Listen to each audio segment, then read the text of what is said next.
The Arizona Territory, 1874. The sun hung low over the red cliffs, painting the desert in shades of gold and crimson. The wind carried the scent of sagebrush and dust as 14-year-old Dakota guided his pony through the narrow trails of the canyon. He was still too young to be called one of the tribe's greatest warriors, but old enough to prove he could protect his people. Today was his first solo scouting mission, a task his father had trusted him to complete without fear.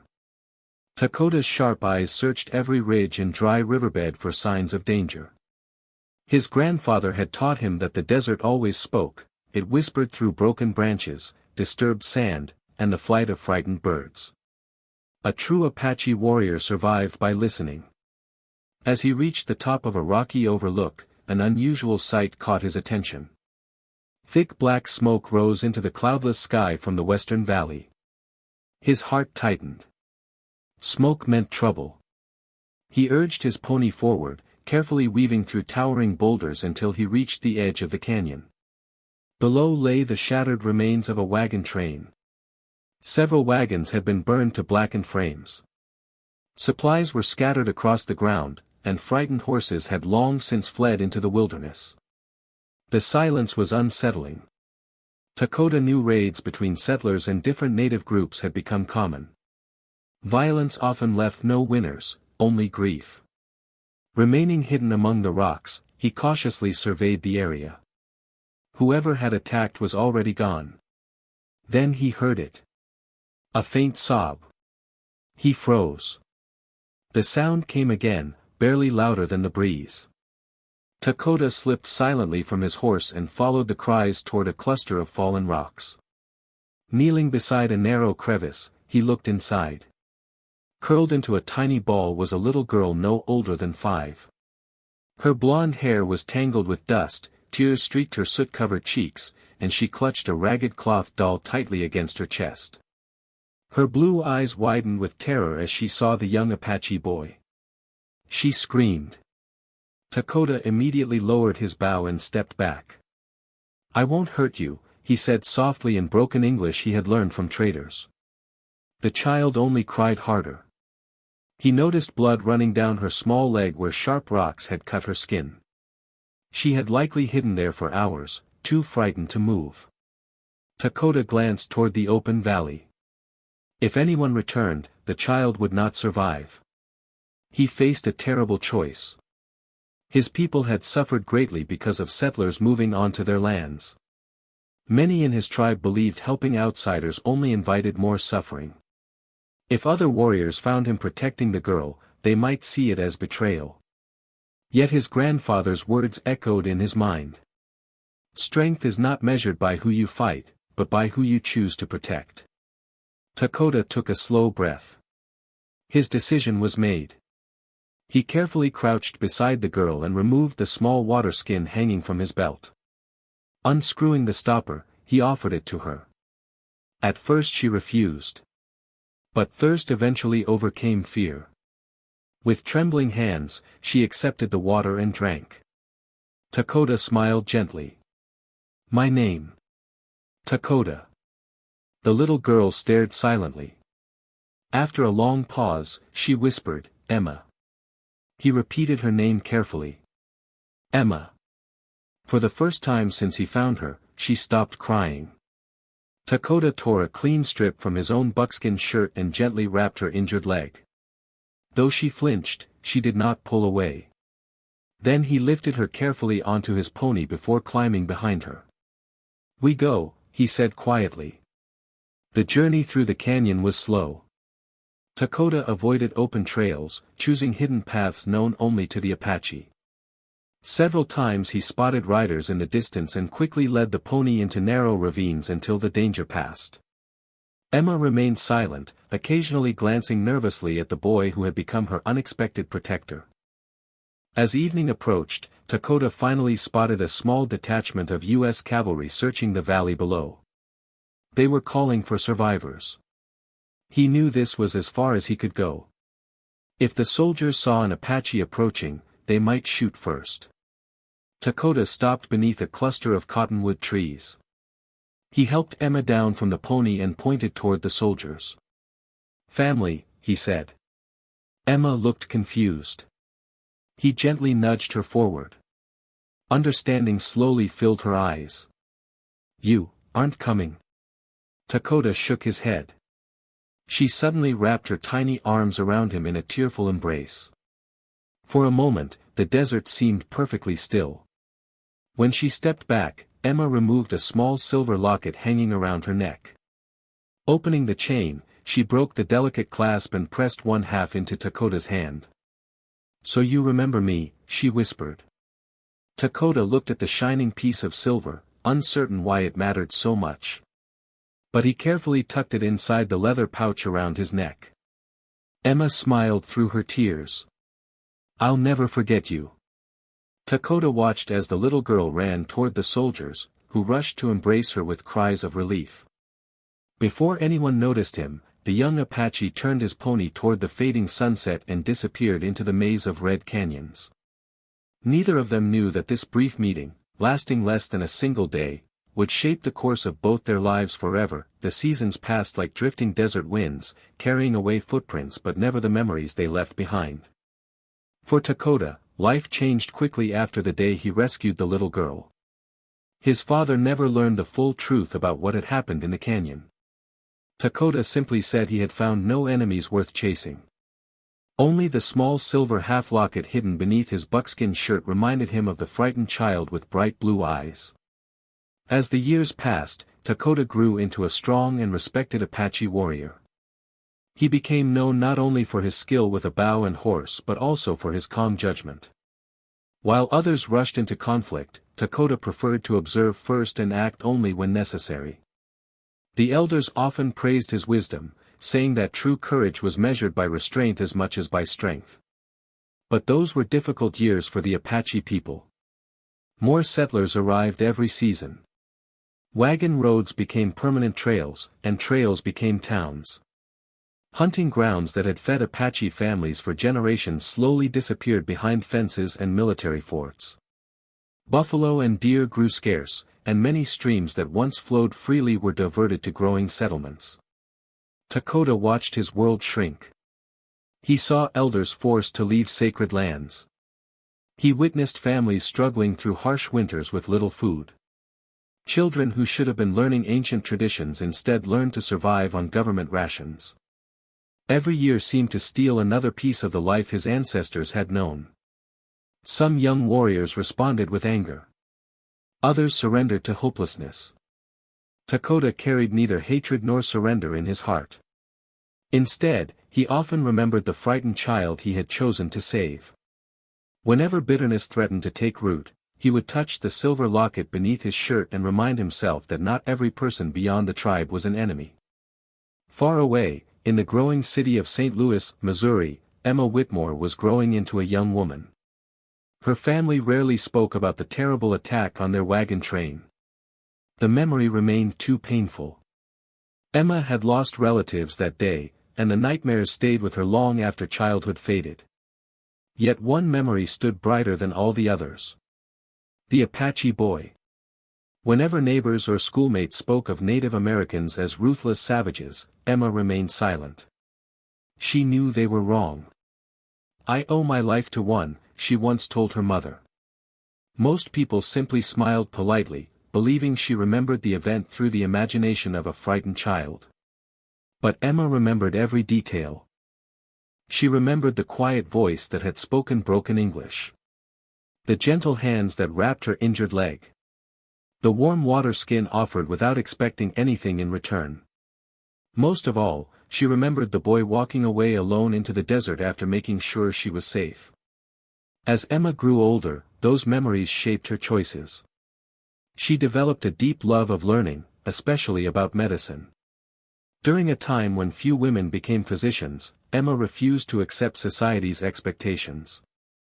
She spent long hours studying anatomy, treating the sick during training, and proving herself in classrooms filled almost entirely with men.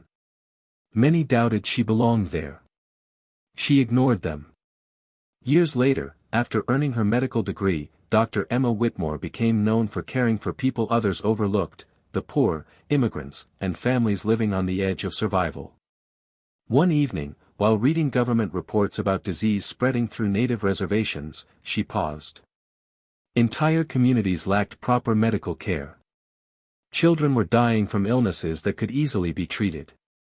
The report described overcrowding, hunger, contaminated water, and a desperate shortage of doctors willing to travel into reservation lands. Emma closed the document slowly. She could almost hear the voice of the boy who had once saved her. Whether he was alive or not, she felt she owed a debt that could never truly be repaid. The next morning, she volunteered for a federal medical outreach mission heading west. Her colleagues were stunned. "You've built an excellent practice here," one physician told her. "Why throw it away by going to the reservations?" Emma answered quietly. "Because someone risked everything to save a little girl he didn't even know." Months later, she packed her medical instruments, books, medicines, and journals into wooden crates bound for the Arizona Territory. She carried one other possession just as carefully. Inside a velvet pouch rested the remaining half of a silver locket. Its edges had become worn over the years from being held so often. Sometimes she wondered if the Apache boy had survived the hardships of the frontier. Sometimes she imagined he had forgotten the frightened little girl entirely. Still, she could never bring herself to leave the locket behind. Across the vast deserts of the Southwest, Dakota stood outside his family's small home on the reservation as the evening sun painted the mountains in deep shades of orange. His hair was now tied with leather strips, and the confidence of experience had replaced the uncertainty of youth.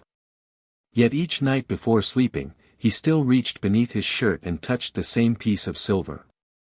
Two people. Two different worlds. Separated by nearly 20 years of history, conflict, and distance. Neither knew that fate had already begun guiding their paths toward one another once again. And when those paths finally crossed, the promise made in a lonely canyon would change far more than just their own lives. The spring of 1893 brought little relief to the Arizona Territory. The land was as beautiful as ever, with endless red mesas, towering saguaro cacti, and skies so blue they seemed to stretch forever. But beneath that beauty, life on the Apache reservation had become a daily struggle. Disease spread quickly through overcrowded camps, clean water was scarce, and many families had learned to expect promises from the government that were never fulfilled. A long wagon carrying medical supplies creaked through the dusty entrance to the reservation. Beside it rode Dr. Emma Whitmore, now 25 years old, her dark brown hair tucked beneath a wide-brimmed traveling hat. Though the journey from St. Louis had taken weeks, determination still shone in her eyes. As the wagon rolled to a stop, dozens of curious faces gathered nearby.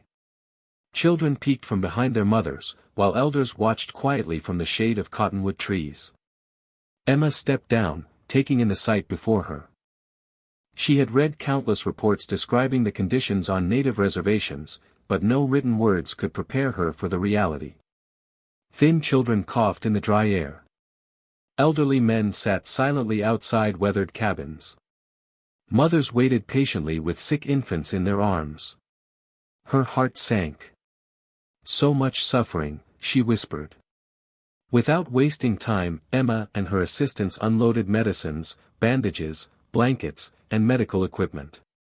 Within hours, she had transformed a small wooden building into a temporary clinic. By sunrise the next morning, a line of patients stretched outside the door. Emma worked tirelessly. She cleaned infected wounds, treated fevers, delivered medicine, and comforted frightened children. She asked every patient their name, listened to their stories, and never hurried anyone away. The Apache people noticed. Many had expected another government doctor who would stay only long enough to write reports before leaving. Emma was different. She returned every smile with one of her own. Several days later, an elderly Apache woman arrived carrying a young boy burning with fever. The child had been sick for nearly a week. Emma examined him carefully before preparing medicine. As she finished, a deep but gentle voice spoke from the doorway. "Will he live?" Emma looked up. Standing there was a tall Apache man in his early 30s. His long black hair was tied neatly behind his shoulders, and years of hardship had carved quiet strength into his face. He carried himself with the calm confidence of someone respected by his people. "This is my nephew," he explained. Emma nodded reassuringly. "He came just in time. I believe he'll recover." Relief softened the man's expression. "Thank you, doctor." As he stepped closer to lift the boy into his arms, something caught Emma's eye. Hanging from a leather cord around his neck was half of a small silver locket. Her breath caught. It couldn't be. The shape. The worn edges. It looked exactly like the missing half she had carried for 20 years. The man noticed her staring. Without thinking, he reached beneath his shirt and touched the piece of silver, just as he had done thousands of times before. Emma felt her hands tremble. Slowly, she reached into her medical bag and removed a small velvet pouch. Inside rested her own half of the broken locket. The room fell silent. The Apache man stared in disbelief. His eyes moved from the silver in her hand to her face. Then back again. He stepped forward cautiously. "Where did you get that?" he asked quietly. Emma's voice was barely above a whisper. "A boy gave me the other half after he saved my life." The man's breathing slowed. "What was his name?" She searched his face. "I never forgot it." A faint smile appeared through his astonishment. "Dakota." Tears instantly filled Emma's eyes. "Yes." For several long moments, neither spoke. The years between them seemed to disappear. Emma carefully placed her half of the locket into his hand. Dakota slowly fitted the two broken pieces together. The edges matched perfectly. Not a single gap remained. He looked at the restored locket, then back at the woman standing before him. "The little girl," he said softly. Emma smiled through her tears. "You remembered." Dakota laughed quietly, shaking his head in amazement.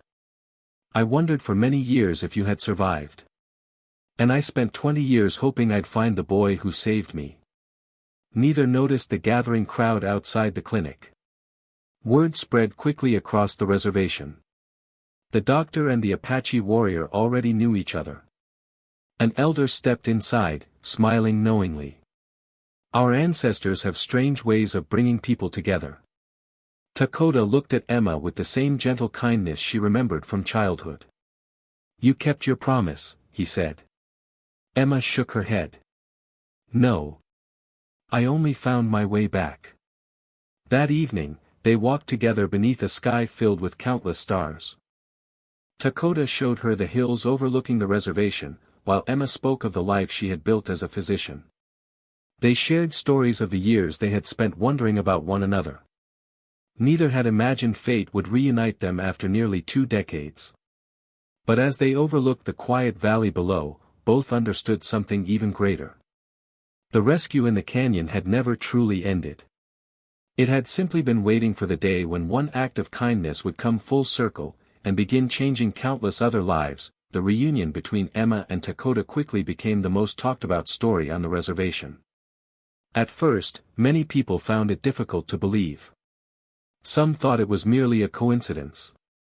Others believed the matching silver locket was a sign that the Great Spirit had reunited two souls whose paths were always meant to cross. For Emma and Dakota, however, the truth was much simpler. One act of kindness had survived 20 years.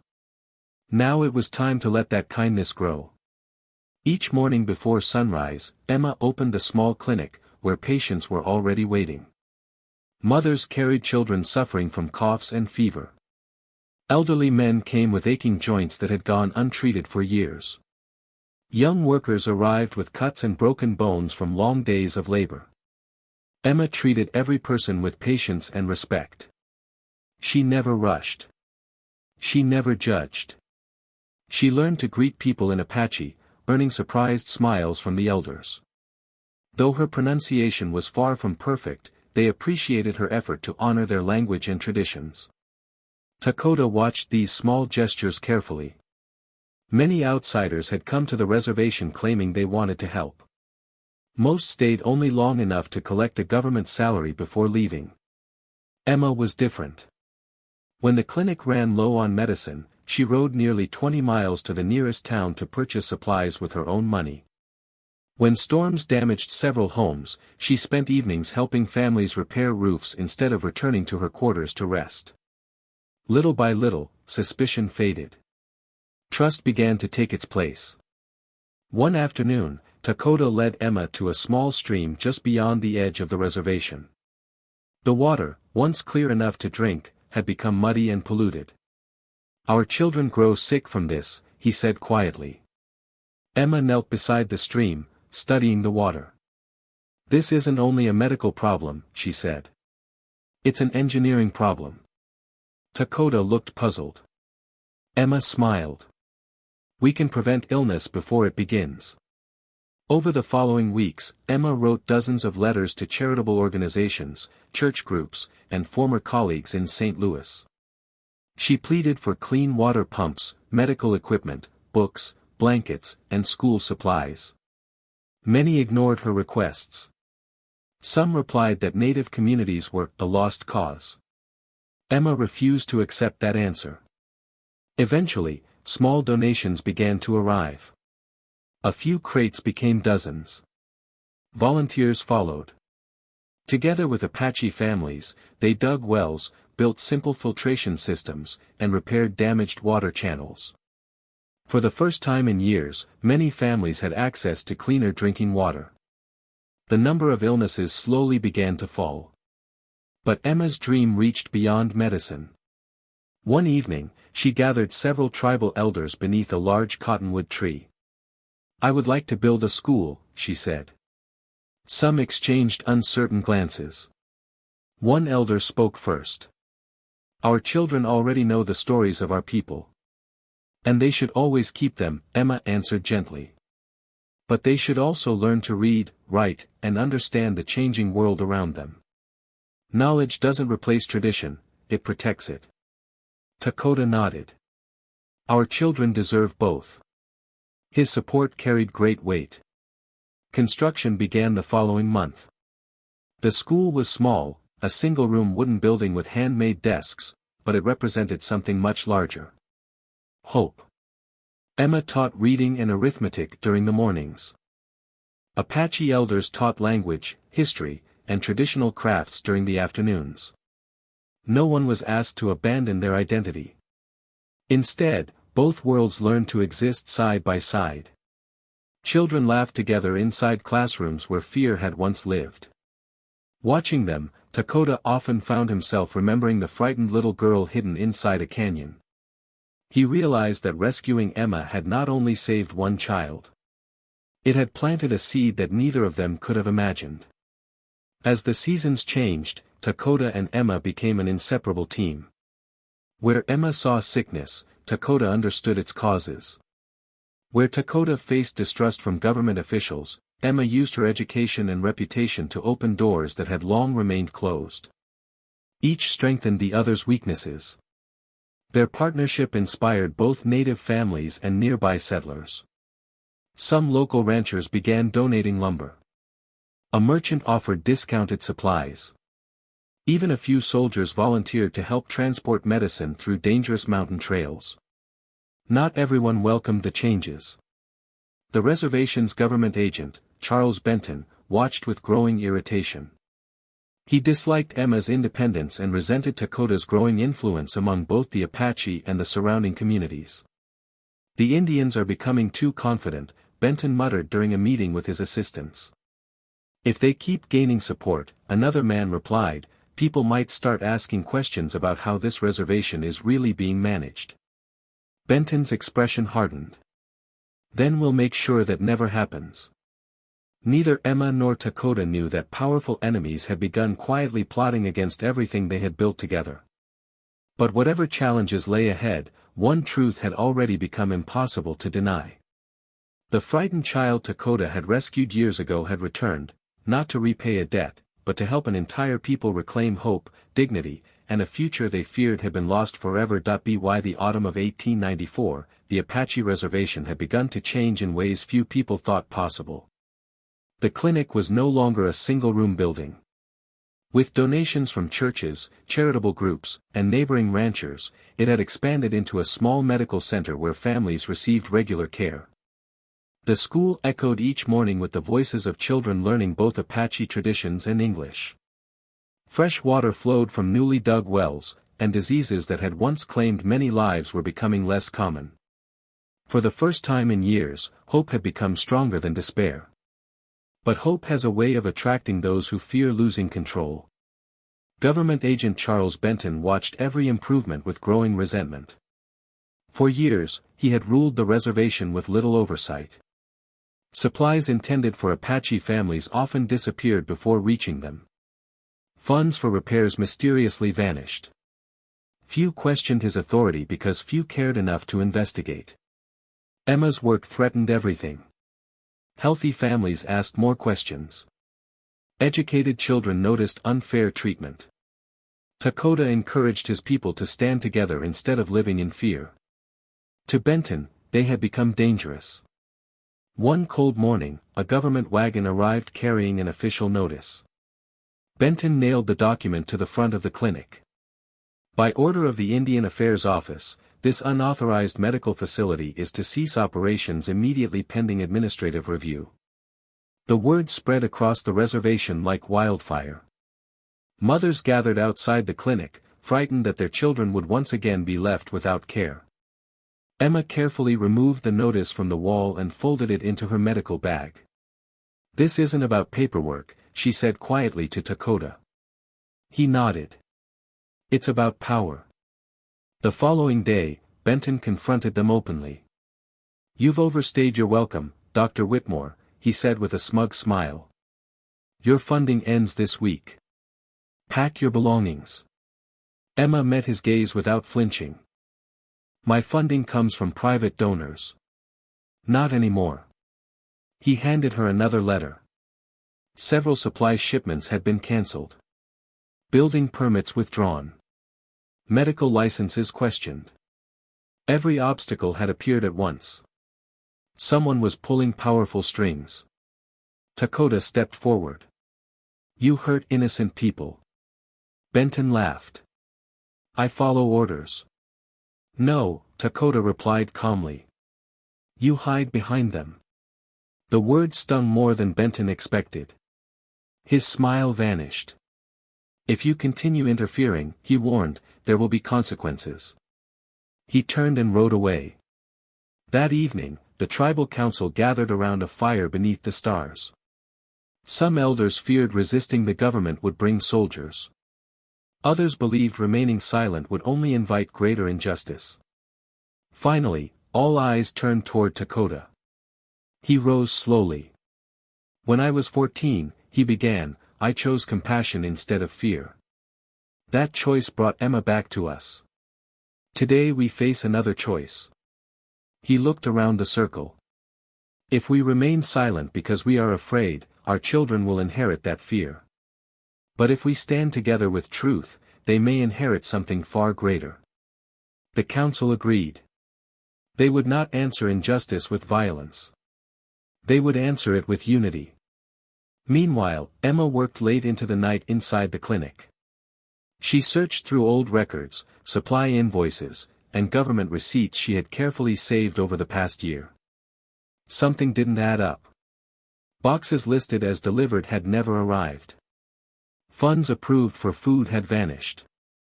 Medicine purchased by the government existed only on paper. She organized every document into neat folders. The evidence pointed to only one conclusion. Someone had been stealing from the reservation for years. Emma immediately sent copies of the records to newspapers in Phoenix, church organizations back east, and honest officials she trusted in Washington. Then they waited. Days passed. Benton grew increasingly confident. "You've lost," he told Dakota as they crossed paths near the trading post. Dakota simply smiled. "We'll see." A week later, the sound of approaching horses echoed through the valley. But they were not Benton's men. 3 federal investigators rode onto the reservation carrying sealed orders from Washington. Without ceremony, they entered Benton's office. For hours, records were examined.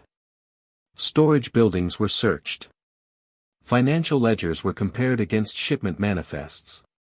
By sunset, the truth could no longer be hidden. Crates of supplies meant for Apache families were discovered hidden in warehouses. Money had been diverted into false accounts.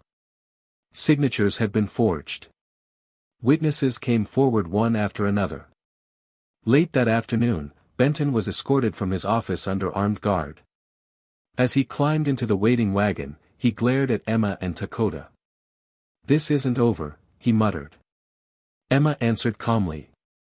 "No. It isn't. Because this was not about revenge. It was about justice." In the weeks that followed, newspapers across the territory reported the scandal. Churches increased their donations. Honest government officials promised reforms, and for the first time, people beyond the reservation began paying attention to the lives of the Apache families who had been ignored for so long. Standing on a nearby hill at sunset, Emma watched children laughing outside the schoolhouse. Dakota joined her.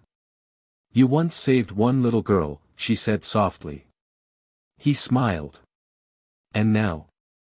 Emma looked across the valley where families gathered around evening fires. "Now you've helped save an entire community." Dakota shook his head. "We both did." The desert wind carried the laughter of children across the valley. For the first time in many years, it sounded like the future point 10 years past.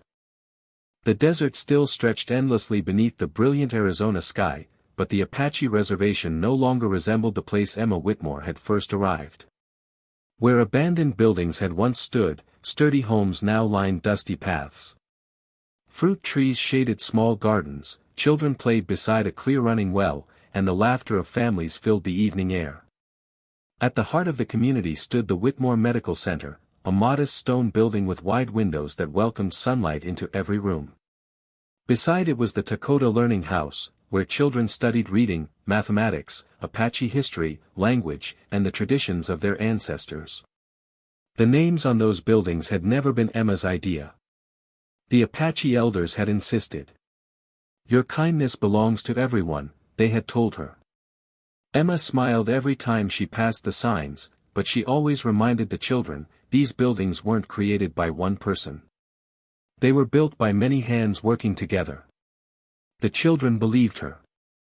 After all, they had watched their parents, grandparents, teachers, ranchers, volunteers, and neighbors build the community together. Dakota had become one of the tribe's most respected elders. The fearless teenager who had once roamed the canyons now carried silver streaks in his long black hair. His strength had not faded, but it had changed. He no longer carried a bow every day.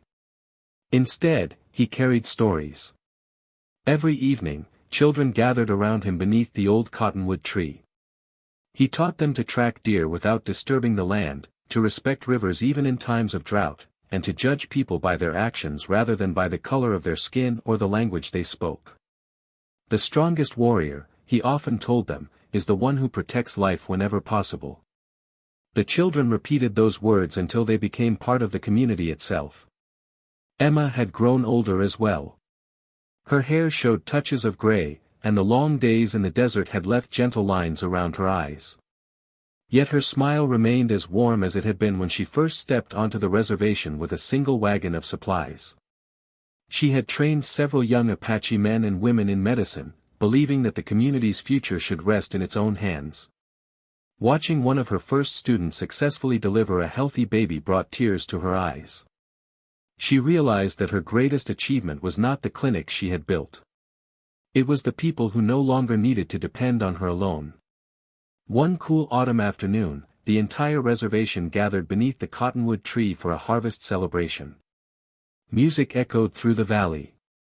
Children danced. Families shared food, stories, and laughter. As the sun slowly dipped behind the red mesas, the tribal chief stepped forward. "Today," he announced, "we honor two people whose friendship reminded us that compassion is stronger than fear." The crowd applauded as Emma and Dakota stood side by side. For a moment, neither knew what to say. Then Dakota reached beneath his buckskin vest. Carefully, he removed the familiar silver locket. For decades, he had carried one half close to his heart. Emma quietly reached into her pocket and withdrew the matching piece she had never stopped carrying. Dakota gently joined the two halves together one final time. The clasp clicked into place as though it had never been broken. He looked at Emma and smiled. "When you were a little girl," he said softly, "you told me you would never forget." Emma's eyes glistened with tears. "I never did." Dakota placed the restored locket into her hands. "I think it belongs with you now." Emma looked down at the shining silver. The scratches from years of travel remained visible, but they only made it more beautiful. She closed her fingers around it before looking back at the man who had changed her life. "No," she whispered with a smile. "It belongs to both of us." The crowd fell silent. Emma turned toward the children gathered beneath the tree. "When I was 5 years old," she began, "I was frightened and alone in the desert. A young Apache boy could have walked away. Instead, he chose kindness." She looked at Dakota. "Everything I've done since that day began with his decision." Dakota shook his head gently. "And everything we built here happened because you came back." The two old friends shared a quiet laugh. Neither spoke of debts. Neither believed one life had been more important than the other. They understood the truth. Kindness is never a transaction. It is a gift that grows every time it is passed on. As twilight settled across the valley, children lit small lanterns that glowed like stars upon the earth. The restored silver locket caught the last rays of the setting sun before Emma fastened it around her neck. It was no longer a reminder of a frightened little girl or a young Apache warrior. It had become a symbol of something far greater, a promise kept, a friendship that overcame prejudice, and a future built not through fear or revenge, but through courage, compassion, and hope. Long after Emma and Dakota were gone, the children they had taught would tell their story to the next generation. And each time they did, they ended with the same lesson. A single act of kindness can cross cultures, survive the passage of time, and change countless lives forever.